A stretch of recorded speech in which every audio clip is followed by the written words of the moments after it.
अस्सलाम वालेकुम टॉरस। मैं हारिस अज़मी प्रोफेशनल एस्ट्रोलॉजर आपकी खिदमत में हाजिर हूँ इस हफ्ते का रिसर्च वर्क लेकर। टॉरस मैं पिछले हफ्ते से ये बात बार बार कराना चाहता हूँ, आज फिर उसी बात से शुरू करूँगा। हफ्ते को समझकर और संभल कर चलने का टाइम है। टाइम बहुत बड़ी ज़रबें देता है, कभी बहुत तेज़ी से ग्रोथ देता है और कभी बहुत तेज़ी से नीचे लेता है। But you are in a golden position at the moment. Star situation, planetary position ideally work कर रही है आपके लिए, और उस आइडियल सिचुएशन में ये हफ्ता और अहमियत का हामिल है। 3-4 बड़ी चेंजेस हैं, समझिएगा, बारीक बारीक सी हैं। लिहाजा जो लोग एस्ट्रोलॉजिकल अवेयरनेस रखते हैं उनकी समझ में बहुत आसानी से आ जाएगी। जो लोग न्यू हैं या एस्ट्रोलॉजी से फ़ायदा उठाने के लिए अभी अभी नया लेसन उन्होंने शुरू किया है, उनके लिए ज़रा मैं सलीस अंदाज से ज़रा आसान उर्दू में भी बयान करूँगा। मामला ये है टॉरियंस के, वैसे तो चेंजेस का असर 2 जुलाई को ही शुरू हो जाएगा। 27 जून से मरकरी अपना घर बदलकर चौथे घर में आ चुका है। फिर 2 जुलाई को नया चांद हो जाएगा। फुल मून 3 जुलाई को होगा, इनफैक्ट 2 और 3 की दरमियानी रात को। 2 तारीख को सूरज ग्रहण भी होगा, और सूरज क्योंकि आपके यहाँ तीसरे घर में था तो ग्रहण का असर आपके तीसरे घर में ज़्यादा आएगा। And you know, third house is a house of अजीज़ो अकारब, क्लोज रिलेटिव्स का घर है, और वहाँ ग्रहण आएगा तो 3-4 दिन के लिए अजीज़ो अकारब के साथ कुछ कशीदगी बढ़ सकती है। एंड इसको ये हिसाब मत रखिएगा कि क्योंकि 3-4 दिन ही रहना है इसलिए खैर है। कुछ काम ऐसे होते हैं जो इन अ सिंगल मूवमेंट बहुत बड़ी खराबी कर देते हैं। अब 3-4 दिनों में अगर कोई नाराज़गी हो जाए तो इसका मतलब ये तो नहीं है कि वो सिर्फ 3-4 दिन ही चलेगी। अगर नाराज़गी किसी एक पॉइंट पर सिवियर हो गई है तो वो लंबी भी चल सकती है। लिहाजा कवर करने की ज़रूरत है, एहतियात बरतने की ज़रूरत है, बैक फुट पर रहने की ज़रूरत है। 2 तारीख को सूरज ग्रहण होगा थर्ड हाउस में आपके लिए। अब 3 तारीख को मार्स अपना घर बदलेगा, और घर बदलकर वो भी मरकरी के साथ चौथे हाउस में आ जाएगा। ये समझने की ज़रूरत है, ये जो प्रोफेशनल टाइप के एस्ट्रोलॉजी लवर्स हैं ये उनके लिए है। फिर इसे आसान करूँगा तो सभी जो घरेलू ख़वातीन हैं वो भी समझ जाएंगी, दोस्त अहबाब स्टूडेंट्स तक समझ जाएंगे जब इसे आसान करूँगा। तो सूरज भी तीसरे घर में, वीनस 4 तारीख को अपना घर बदलकर तीसरे घर से निकलकर वो भी चौथे घर में आ जाएगा, एंड आपका थर्ड हाउस फिर ताकतवर हो जाएगा, फिर मुज़य्यन हो जाएगा। एंड इसी तरह चौथे घर में मरकरी पहले ही मौजूद है, फिर 3 जुलाई को मार्स भी वहाँ आ जाएगा तो ये हाउस भी ताकतवर हो जाएगा। ग्रहण भी आपके यहाँ तीसरे घर में होके हट जाएगा, यूरेनस आपके पहले घर में। अब मैंने तरतीब बयान कर दी। सैटर्न जो है वो आपके 9वें घर में रेट्रोग्रेड चल रहा है, जुपिटर आपके 8वें घर में। इस सारी प्लैनेटरी पोजीशन से टॉरियंस के किन किन ज़िंदगी के शोबों को फ़ायदा होने जा रहा है, किन शोबों को नुकसान होने जा रहा है, किन लोगों को इसके बारे में ज़्यादा सोचने की ज़रूरत है और किन लोगों को बिल्कुल परेशान होने की ज़रूरत नहीं है, वे भी बयान करता हूँ। मरकरी चौथे घर में इस हफ्ते तक, जो हफ्ता 30 जून से शुरू होगा और तकरीबन फिर अगले 7 दिन तक चलेगा, तकरीबन 6 जून तक या 7 जून तक। इस असना में स्टूडेंट्स को कोई इशू नहीं है, बट 8 जुलाई को फिर मरकरी ने रेट्रोग्रेड हो जाना है, तो टॉरियन स्टूडेंट्स को ट्रबल्स 8 जुलाई से शुरू होनी है, लेकिन वो अगले हफ्ते में एग्जिस्ट करती है, बताऊंगा अगले हफ्ते। उसका क्लू मैंने इस हफ्ते दे दिया। तो ये हफ्ता मरकरी के अंडर पॉजिटिव है, इसमें कोई परेशानी की ज़रूरत नहीं है। एंड चौथे घर में बिजनेसमैन के लिए मरकरी का पॉजिटिव होना फिलहाल अच्छे रिजल्ट्स देगा। मार्स का चौथे घर में होना कारोबारी लोगों को भी अच्छा रिजल्ट देगा, घरेलू लोगों को भी अच्छा रिजल्ट देगा, और जो अपनी ज़िंदगी में कोई बुरी चीज़ को रफ़ा करना चाहते हैं और बड़े अरसे से कोशिशें कर रहे थे और रफ़ा नहीं कर पा रहे थे, अपने अंदर डिसिप्लिन लाना चाहते हैं, अपनी लाइफ को अपग्रेड करना चाहते हैं, अपनी सोच को ज़रा ब्रॉड करना चाहते हैं, अपने इरादों को मजबूत करना चाहते हैं, अपने डिप्रेशन लेवल्स को कंट्रोल करना चाहते हैं, तो मार्स उन्हें चौथे घर में अब 2-3 हफ्तों के लिए पॉजिटिव मिल गया है। वो ये कर सकते हैं और बेसफुल रिजल्ट्स मिलेंगे। जो कुछ भी करेंगे उसका रिजल्ट दिखेगा, छुपा छुपा नहीं होगा, वाज़े रिजल्ट होगा, और उसकी वजह से आपका स्टाइल, आपकी ग्रिप और इन लाइफ जो है, ज़िंदगी में जो आपकी मजबूती है उसमें इजाफा आएगा। मरकरी भी अगर रेट्रोग्रेड ना होता तो ये इन दोनों सितारों की कम्बिनेशन से एक लंबा स्मूथ पीरियड आपको मिलता, बट अनफॉर्चुनेट है कि मरकरी ज़्यादा अरसे तक मार्स के साथ पॉजिटिव नहीं रहेगा, चौथे घर में पॉजिटिव नहीं रहेगा, थोड़े अरसे बाद इसने रेट्रोग्रेड होना है। दो सितारे ऑलरेडी रेट्रोग्रेड चल रहे हैं, उनमें जुपिटर 8वें घर में है, दैट इज़ नॉट गुड, आप अनलकी हो रहे हैं।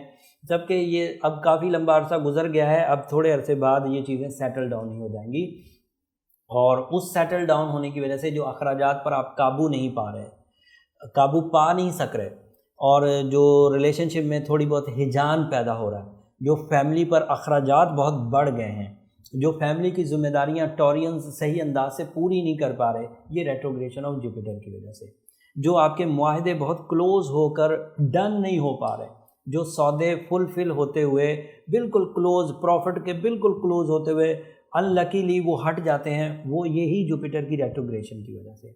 फिर आप अपनी औलाद की वेलफेयर के लिए जो कुछ करना चाहते हैं उसमें जो नेगेटिविटी आ रही है, जो रुकावट आ रही है, जो डिले आ रहा है, वो सैटर्न की रेट्रोग्रेशन से आ रहा है, और ये दोनों चीज़ें मिड ऑफ अगस्त तक चलनी है। तब तक बहरहाल अब इतने अरसा वेट किया, थोड़ा सा या तो और वेट करिए, या फिर इसकी रेमेडी एंड पर मैं ज़रूर बताऊँगा, उसकी तरफ ज़रूर जाइएगा। थर्ड हाउस में वीनस, थर्ड हाउस में सन आइडियली परफॉर्म कर रहा है। सूरज को बहरहाल ग्रहण होगा 2 जुलाई को, और उसकी वजह से कुछ दिन बेचैनी के आएंगे, और इस बेचैनी का ताल्लुक मोस्टली अजीज़ो अकारब के साथ कशीदगी से होगा। बट वीनस की वहाँ अपीयरेंस अगले ही दिन हो जाएगी, 2 जुलाई को सूरज ग्रहण होना है, और फिर 4 जुलाई को वीनस वहाँ अपीयर हो जाएगा। उस ग्रहण के असरात को मैक्सिमम हद तक कम कर देगा, बहुत हद तक कम कर देगा, और उस वीनस के फिर थर्ड हाउस में अपीयर होने से आपकी दोबारा अपने अजीज़ो अकारब के साथ केमिस्ट्री मिलना शुरू हो जाएगी, आपकी बातें जो हैं उनकी समझ में आने लगेंगी, और उनकी बातें आपकी समझ में आने लगेंगी। और ऐसी सिचुएशन में जब वीनस तीसरे घर में हो तो अरेंज मैरिजेस टॉरस के लिए एक्सपेक्टेड की जा सकती है। ऐसे लोग जो अपने ही रिश्तेदारों में से किसी को प्रपोज करना चाहते हैं तो वो राइट टाइम में प्रपोज कर सकते हैं, लव कनेक्शन बनेगा, लव सक्सेसेस मिलेंगी, लव कम अरेंज दोनों मिलेंगे, और उसमें एक ख़ानदानी निस्बत जब तय होगी तो उसका रिज़ल्ट भी बहुत उम्दा मिलेगा, और इस रिज़ल्ट में स्ट्रगल भी बहुत थोड़ी होगी, और इसकी जो फ्रैंकनेस होगी वो बहुत हाई होगी, कम्युनिकेशन लेवल बहुत हाई होगा, ह्यूमर बहुत हाई होगा, सोल एक्सचेंजेस डेवलप होंगे, और कमिटमेंट बहुत स्ट्रॉन्ग होगी, पीछे नहीं हटेंगी। ऐसी बहन बेटियां जिनकी शादियां बिल्कुल एज पर थीं रिश्तेदारों में और किसी वजह से रुक गई थी, पिछले सीज़न में जो रेट्रोग्रेशंस की वजह से प्रॉब्लम्स आ रही थी, तो वीनस के थर्ड हाउस में अपीयर होने से ये चीज़ें स्मूथ हो जाएंगी, सिल्की हो जाएंगी। ये लव सेक्टर की जो अचीवमेंट है ये तो उन लोगों के लिए जो रिलेशनशिप में कुछ बंधन में बंधना चाहते हैं, लेकिन अदरवाइज़ भी जो गैर मामूली हद तक इंसानी जिबिल्लत में वो जो एक शकूक पैदा हो जाते हैं, वीनस के थर्ड हाउस में आने की वजह से वो शकूक दूर हो जाएंगे। ज़्यादातर अपने रिश्तों पर भरोसा पैदा होने लगेगा, एतमाद पैदा होने लगेगा। इसकी वजह से अजीज़ो अकारब आपके लिए Taureans and you are helpful for your relations, ये दोनों एक दूसरे के लिए लाजमुल मलजूम हो जाएंगे, तो ये भी एक पॉजिटिव। एंड सूरज की अपीयरेंस जब वो अपने ग्रहण के दौर से बाहर आएंगे और ताकतवर अंदाज से इसी वीनस की सपोर्ट को बढ़ा देगी, थोड़ी सपोर्ट को एक्स्ट्रा ऑर्डिनरी कर देगी। एंड फिर यूरेनस तो आपके पहले घर में है ही, ये मैंने हमेशा से ही कहा कि यूरेनस जब भी पहले घर में आता है असेंडेंट एबिलिटीज़ को कम से कम 7 साल के लिए दवाम मिलता है। असेंडेंट एबिलिटीज़ क्या है? आपकी फितरत stable, smooth, constant and opportunities लगातार अवेलेबल होगी, ये यूरेनस की वजह से होगी। सो अगर मैं इसे तरतीब से बयान करूं तो इस तरह कहा जा सकता है कि फितरत को ग्रोथ मिलेगी, शख्सियत को ग्रोथ मिलेगी, अजीज़ो अकारब को ग्रोथ मिलेगी, रिलेशनशिप को स्मूथनेस मिलेगी, रिलेशनशिप अचीवमेंट्स हो सकेंगी, लव कम अरेंज मैरिजेस एक्सपेक्ट की जा सकती हैं। फिर फोर्थ हाउस में मरकरी इस हफ्ते तो बहरहाल पॉजिटिव है, उसकी वजह से स्टूडेंट्स को एंड बिजनेसमैन को न्यू प्लान्स मिलेंगे। एंड मार्स के चौथे घर में होने की वजह से सैर व सियाहत भी मिलेगी, जिस्मानी तवानाई भी मिलेगी, नए माली मुआहदे भी मिलेंगे। ख़राबी क्या आएगी कि जुपिटर के 8वें घर में होने की वजह से अखराजात में इजाफा होगा, सैटर्न के 9वें घर में होने की वजह से कुछ प्लान्स फ्लॉप हो सकते हैं एंड यू आर एटलीस्ट 40% जो है वो लक फैक्टर के नीचे रहेंगे, कमज़ोर रहेंगे due to retrogression of Jupiter. Overall ये सिचुएशन बनी हुई है। इस सिचुएशन में जो अच्छी चीज़ें हैं जैसे Venus, sun, Mercury and Mars, Uranus, ये 5 सितारे मुस्बत हैं। Sun, Venus 2 and Mercury, Mars फिलहाल इस हफ्ते तक, फिर मरकरी भी रेट्रोग्रेड हो जाएगा। तो इन 5 सितारों की सपोर्ट से, यूरेनस पहले घर में, इन 5 सितारों की सपोर्ट से आप एक भरपूर वक्त की अंडर काम कर रहे हैं और इससे as a Taurean powerful management कर सकते हैं, high level of risk taking कर सकते हैं, मल्टीटास्किंग कर सकते हैं, क्रिएटिविटी कर सकते हैं, इनिशिएटिव्स ले सकते हैं, शादी कर सकते हैं, ट्रैवल कर सकते हैं। और अखराजात को कंट्रोल करने के लिए नज़्म व ज़ब्त का मुजाहरा करना होगा।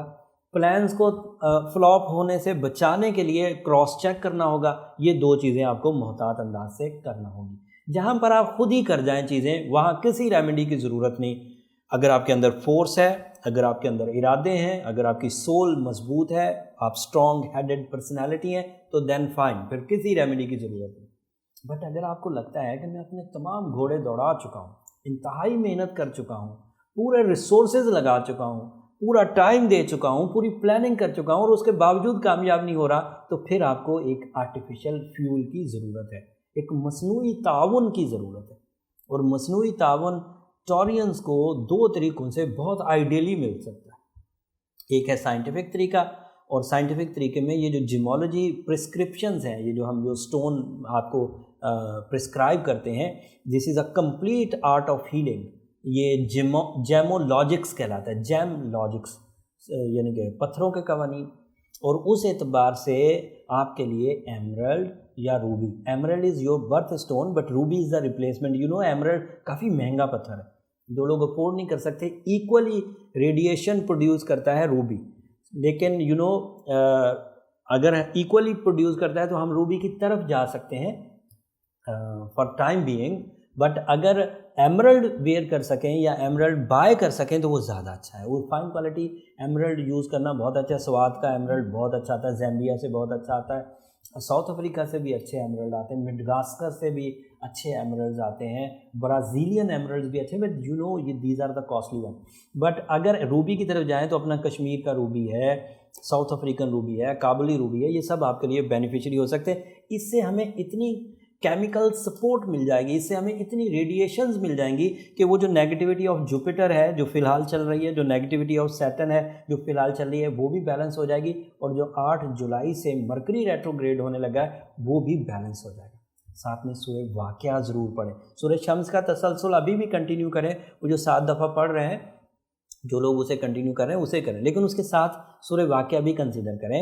अगर एक रात में 1 दफ़ा पूरी पढ़ लें तो बहुत अच्छा है, बट अगर एक रात में 1 दफ़ा पूरी नहीं पढ़ पा रहे तो उसे थोड़ा हिस्सों में, थोड़ी तिलावत एक दिन करें, थोड़ी अगले दिन करें, बट कंटिन्यू रखें। उससे जो खैर और बरकत आएगी वो हमारे यहाँ बहुत फयूज़ व बरक़ात पैदा करेगी। और हम लोग इस मरकरी, मार्स, वीनस, सन, यूरेनस, इन सब प्लैनेट से एक अच्छे बाहर के टाइम को मटीरियल कन्वर्जन दे सकते हैं, रिस्पेक्ट में कन्वर्ट कर सकते हैं, फेम में कन्वर्ट कर सकते हैं, एंड इमोशनल सेटिस्फैक्शंस में कन्वर्ट कर सकते हैं। और जो रूबी पहनेंगे या एमरल्ड पहनेंगे उससे रेट्रोग्रेशन ऑफ जुपिटर रिजॉल्व होगी, रेट्रोग्रेशन ऑफ सैटर्न रिजॉल्व होगा, एंड रेट्रोग्रेशन जो एक्सपेक्टेड है मरकरी का वो भी रिजॉल्व हो जाएगा। उम्मीद करता हूँ ये इन्फॉर्मेशन आपके काम आएगी। इस इन्फॉर्मेशन से जब भी थोड़ा सा भी फ़ायदा उठाएं मुझे अपनी दुआओं में ज़रूर याद रखिएगा। हमेशा की तरह मैं यही दरख्वास्त आपसे करता हूँ और मैं समझता हूँ कि आप मेरे लिए दुआएं करते भी होंगे। आपके कमेंट से बहुत अंदाज़ा होता है। आप यकीन करें मेरा दिल इतना बड़ा हो जाता है, मैं ये जितनी मेहनत करता हूँ सब के सब वसूल हो जाती है आपकी मोहब्बत के इजहार की वजह से। चैनल को ज़रूर सब्सक्राइब कर लीजिएगा। अगले दिनों में मेजर चेंजेस आने वाली है। मेजर चेंजेस से एक बात याद आई टॉरियंस, जिन लोगों को तो इसी हफ्ते इतनी सी इन्फॉर्मेशन से डिसीजंस लेने हैं और वो डिसीजन ले सकते हैं तो ले लें। ये इन्फॉर्मेशन इस हफ्ते की मैंने पूरी की पूरी आपको दे दी, कोई बात नहीं छुपाई। बट जिन लोगों के काम, जिन लोगों के प्लान्स, जिन लोगों के इनिशिएटिव्स अगले कुछ दिनों में मज़ीद होने वाले हैं, अभी उन हफ्तों की इन्फॉर्मेशन मैंने आपको नहीं दी। तो वो इन्फॉर्मेशन यकमुश्त हासिल करने के लिए, जिसमें मरकरी का रेट्रोग्रेशन है, जिसमें चांद का ग्रहण है, जिसमें सूरज का घर का तब्दील होना है, जिसमें वीनस का भी अगले 2-3 हफ्तों में घर की तब्दीली होनी है, सो वो सारी इन्फॉर्मेशन इकट्ठी होने के लिए फिर या तो हफ्ता भर इंतज़ार करना पड़ेगा या फिर अपना अपॉइंटमेंट लेंगे। तो नीचे जो नंबर चल रहे हैं तो उसमें ये सारी सिचुएशन आपको यकमुश्त एक ही सेशन में सब मिल जाएगी। उम्मीद करता हूँ आप बात को समझ गए होंगे। अगले हफ्ते तक के लिए इजाज़त दीजिए। अल्लाह ने